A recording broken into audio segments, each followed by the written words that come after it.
श्रीराम समर्थ. श्रोते हो, आपण ऐकत आहात श्री गोंदवलेकर महाराज यांचे प्रवचन. नाम हे रूपापेक्षा व्यापक आहे. समजा मी तुम्हाला प्रश्न विचारला की आनंद म्हणजे काय, तर एखाद्या आनंदी मुलाकडे बोट दाखवून तुम्ही म्हणाल की हे पहा, इथे आनंद आहे.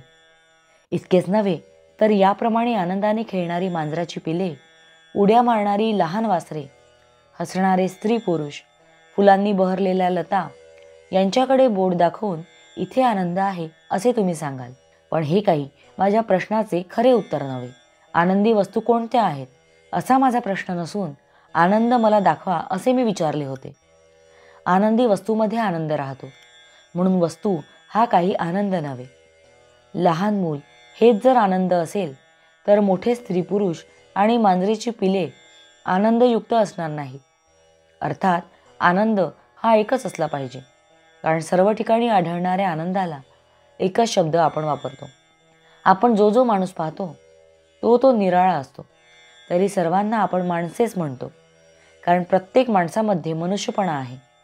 तो आपल्या इंद्रियांना दिसत नसला तरी मनाने ओळखता येतो आणि त्याचे अस्तित्व मनुष्य या शब्दाने सांगता येते.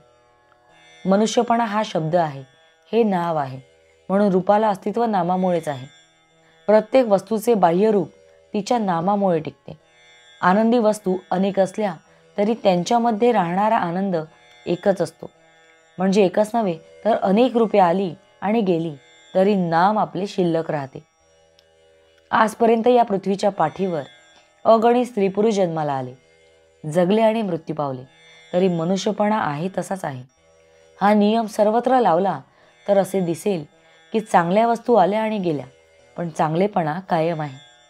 सुंदर वस्तू आल्या आणि गेल्या, पण सौंदर्य कायम आहे.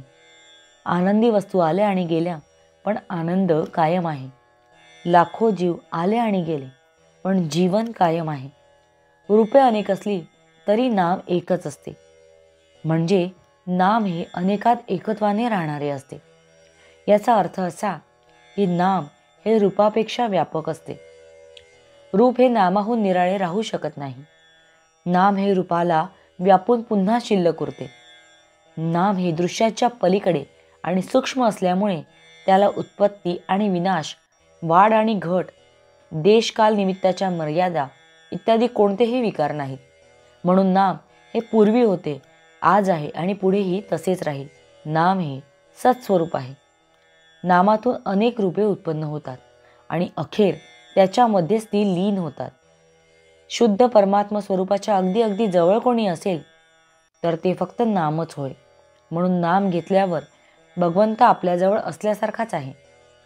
भावार्थ, माझे बोलणे प्रत्येकाला कळते.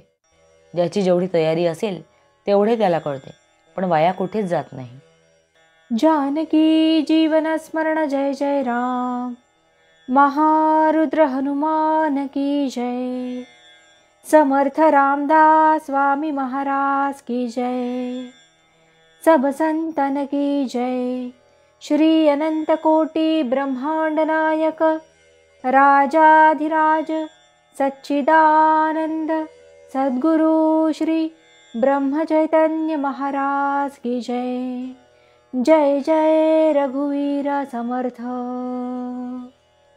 आता आपण 13 वेळा नामस्मरण करूया. श्रीराम जय राम जय जय राम. श्रीराम जय राम जय जय राम. श्रीराम जय राम जय जय राम.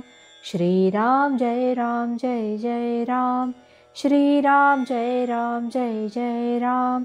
श्रीराम जय राम जय जय राम.